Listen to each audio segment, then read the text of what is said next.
Ազգային բարերար ուժեղ Հայաստան դաշինքի առաջնորդ Սամվել Կարապետյանը այսօր հայտարարել է, որ իշխանության գալուց հետո զինծառայության ժամկետը դարձնելու են 1 տարի։ Ամսի 8-ից հետո մենք ունենալու ենք նոր Հայաստան, ամենաապահով երկիրը, զարգացնելու ենք մեր բանակը եւ ուզում եմ ձեզ երևի առաջին անգամ այստեղ հնչեցնեմ,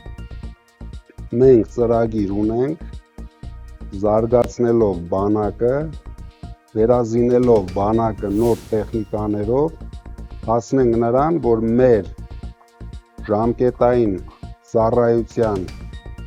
ծառայությունը հասցնենք 1 տարվա։ Ընդամենը 1 տարվա ընթացքում մենք հասնելու ենք դրան։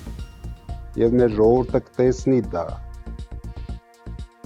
Ես գիտեմ, որ սրանք տարածում են, որ մենք ավելացնելու ենք նորից 2 տարի, բայց մենք հակառակն ենք անելու։ Մենք 1 տարի ենք սարքելու ժամկետային։ Հայաստանի վարչապետ Նիկոլ Փաշինյանը Ռուսաստանի Դաշնության նկատմամբ ոչ բարեկամական քաղաքականություն է վարում, գրել է Ռուսաստանի Պետդումայի նախագահ Վյաչեսլավ Վոլոդինը։ Ռուսաստանցի պաշտոնյայի ձևակերպմամբ Հայաստանի կառավարության ղեկավարը նման քաղաքականություն է առաջ տանում, ցինիկաբար շահագործելով երկրի առաջարկած հնարավորությունները։ Գուգլի գոյության ողջ ընթացքում այդ անունը եղել է այդտեղ։ Սկսենք այդտեղից։ Կհանձնվի Տիգրանաշենը Ադրբեջանին թե ոչ, Փաշինյանը ուղիղ չի պատասխանել, ասել է սահմանազատմամբ կլուծի հարցը։ Սահմանազատման ընթացքում կլուծվի։ Թեման քննարկվում է, որևէ պայմանավորվածություն հայեցակարգ այդ հարցի լուծման վերաբերյալ այս պայդրությամբ չկա։ Այսպես է պատասխանել Հայաստանի վարչապետ Նիկոլ Փաշինյանը անկլավների վերաբերյալ հարցին։ Տասնյակ անգամներ ենք խոսել։ Պետք է նայվի, թե այդ հարցին մենք ոնց ենք մոտենում։ Պատասխանելով լրագրողի հաջորդ հարցին, թե ինչպես եղավ, որ Google-ի քարտեզում Տիգրանաշենը քյարքի դարձավ, Փաշինյանը նշել է, այդ անունը Google-ում միշտ է եղել, պարզապես ոմանք նոր են նկատում։ Google Earth-ը ինչքան գոյություն ունեցել, այդ անունը այդտեղ է եղել։ Օրերս քարոզարշավի ընթացքում քաղաքացին Հայաստանի վարչապետին հարցեր ուղղել, որ 3 բնակավայրերն են պատրաստվում հանձնել Ադրբեջանին։ Փաշինյանը նշել էր 2-ի անունը, իսկ 3-ին ոչ։ Ուղղակի իմանանք, էլի որտեղ ենք։ Ադրբեջանի 3 տարածքները, որը Բարխուդարլի, Խելեմլի։ Վերլուծաբանները ենթադրել էին, որ խոսքը հենց Արարատի մարզի Տիգրանաշեն բնակավայրի մասին է։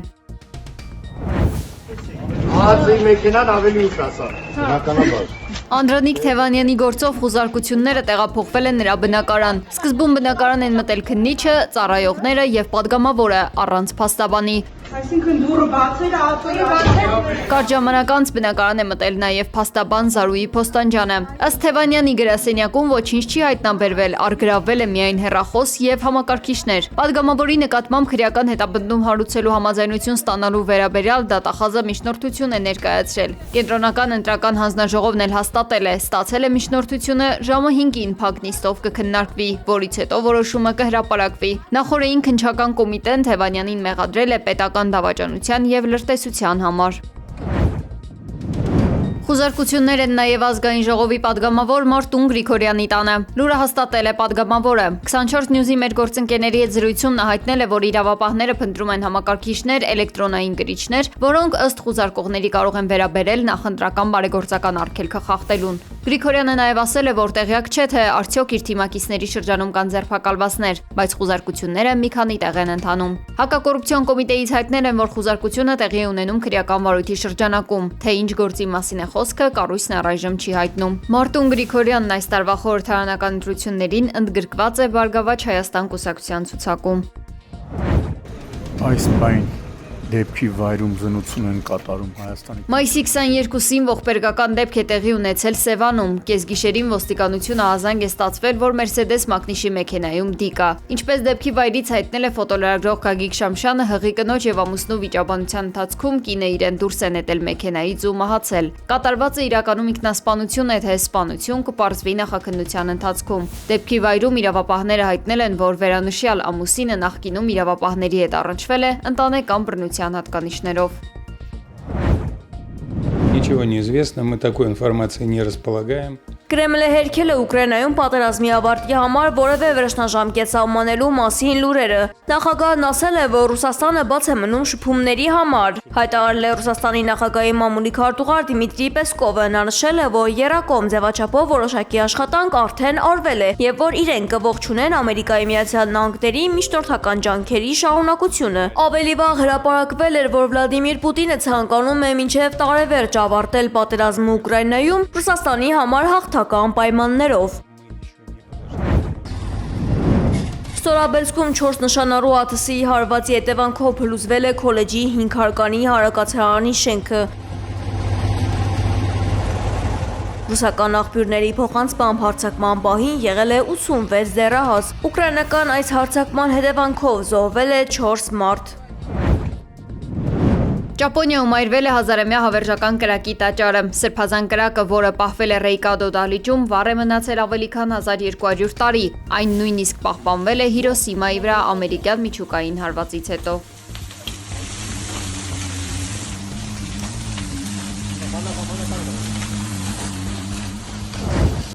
Հարստացված ուրանն ամեն կերպ Իրանում պահելու այդ երկրի հոգևոր առաջնորդի հրամանին ի պատասխան ԱՄՆ նախագահն այսօր ասել է, որ իրենք վերցնելու են այդ ուրանը եւ ոչնչացնեն։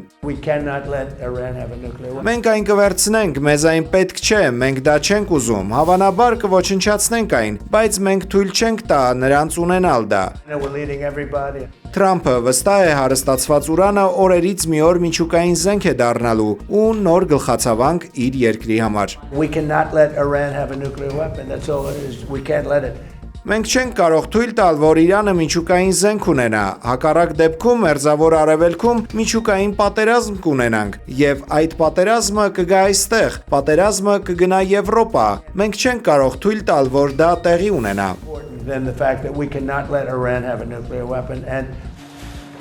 Հորմուզի նեղուցն անցնելու համար տուրքեր սահմանելու Իրանի մտադրությունը նույնպես դուր չի գալիս Թրամփին։ Ավելին, նա հավատացրել է, թե իր բանակը լիակատար վերահսկում է նեղուցը։ Առանց ԱՄՆ-ի հավանության ոչ մի նավ չի մտնում կամ դուրս գալիս Իրանից, եւ սահմանափակումների պատճառով Իրանն այժմ օրական 200-ից 500 միլիոն դոլար վնաս է կրում։ Right now they are losing $500 million a day is what it's projected. I don't know, it sounds like a lot of money, but whether it's Թրամփը կրկին պնդել է, թե ամերիկյան զինուժը շարքից հանել է Իրանի հրթիռային կարողությունների 80%-ը եւ Իրանի համար այժմ շատ դժվար է նոր հրթիռներ կամ անօդաչու թռչող սարքեր արտադրել։ We have great drone technology, anti-drone technology now that Իսկ ԱՄՆ-ն վերջին 2 ամսվա ընթացքում ըստ Թրամփի զարգացրել է հակադրոնային նոր անհավանական տեխնոլոգիաներ։ Իրանի հետ ընթացող բանակցությունների մասին տեղեկություններ է հայտնել ԱՄՆ պետքարտուղարը։ Ռուբիոյի խոսքով Պակիստանի ներկայացուցիչները առաջիկա օրերին կժամանեն Թեհրան ԱՄՆ-ի, Իսրայելի եւ Իրանի միջև հակամարտության ավարտն ապահովելու ջանքերին աջակցելու համար։ Եթե բան դուրս չգա, պետքարտուղարը չի բացառել պատերազմի վերսկսումը։ waterways near their country. Հարավային Լիբանանի Նաբաթիե նահանգի Հաբուշ քաղաքում ահռելի ավերածություններ են գրանցվել Իսրայելի այսօրվա հարվածների հետևանքով։ Կադրերում երևում է մի կողմի վրա թեքված ավերված բազմաբնակարան շենք։ Նախնական տվյալով հարվածներից զոհեր չկան։ Չորեքշաբթի երեկոյան իսրայելական բանակը նախազգուշացրել էր տարհանել Հաբուշ եւ Դեյր ալ-Զահրանի քաղաքները, կոչ անելով բնակիչներին հեռանալ առնվազն 1000 մետր հեռավորությամբ դեպի բաց տարածքներ։ Իսրայելական կողմը պնդում է, որ բանակը ստիպված է ուժով գործել Հզբոլահի դեմ հրադադարի համաձայնագրի խախտման պատճառով։ Լիբանանի հանրային առողջապահության նախարարության վերջին տվյալով մարտի 2-ից մայիսի 20-ը Իսրայելի հարվածներից զոհվել է 3073 մարդ, վիրավոր է ավելի քան 9000-ը։ Իսրայելի պաշտպանության բանակը հարավային Լիբանանում սահմանել է այսպես կոչված դեղին գիծ եւ թույլ չի տալիս մարդկանց վերադառնալ իր վերահսկողությանն անցած տարածքներ։ Ըստ Թել Ավիվի սա արվում է Իսրայելի տարածքի վրա Հզբոլայի հարվածներն ու հարձակումները կանխելու համար։ Իսրայելը ուզում է անվտանգության գոտի ստեղծել Լիբանանի տարածքների հաշվին։ Ակնկալվում է, որ այն կձգվի սահմանից մինչև Լիտանի գետ, ընդգրկելով Լիբանանի տարածքի մոտավորապես 10%-ը։ One of our city's greatest strengths Լոնդոնից հետո Մեծ Բրիտանիայի բնակչությամբ երկրորդ խոշոր քաղաքը Բիրմինգհեմը պատմության մեջ առաջին անգամ իսլամադավան քաղաքապետ ունի։ Պաշտոնը ստանձնել է ծագումով պակիստանցի Զաքիր Չաութերը։ Նորընտիր քաղաքապետի երթում տալուց հետո համացանցում ակտիվ քննարկումներ են սկսվել, որ նրա թուղ պաշտոնյան դժվարությամբ է կարդում անգլերեն։ Բացի այդ, պաշտոնամուտի հանդիսավոր արարողությունից հետո դահլիճ է մտել մուսուլման հոգևորական, որը աղոթք է կարդացել քաղաքի նոր ղեկավարի հաջողության և բարօրության համար։ Փարիզում Նիցցա ակումբի ֆուտբոլային երկրպագուները անկարգություններ են հրահրել, ինչի հետևանքով 6 մարդ տուժել է։ Ըստ Le Parisien թերթի վիրավորներից մեկը գտնվում է ծանր վիճակում։ Բախումները տեղի են ունեցել Սեն Մարտեն ջրանցքի շրջանում Ֆրանսիայի գավաթի եզրափակիչ հանդիպման նախօրեին։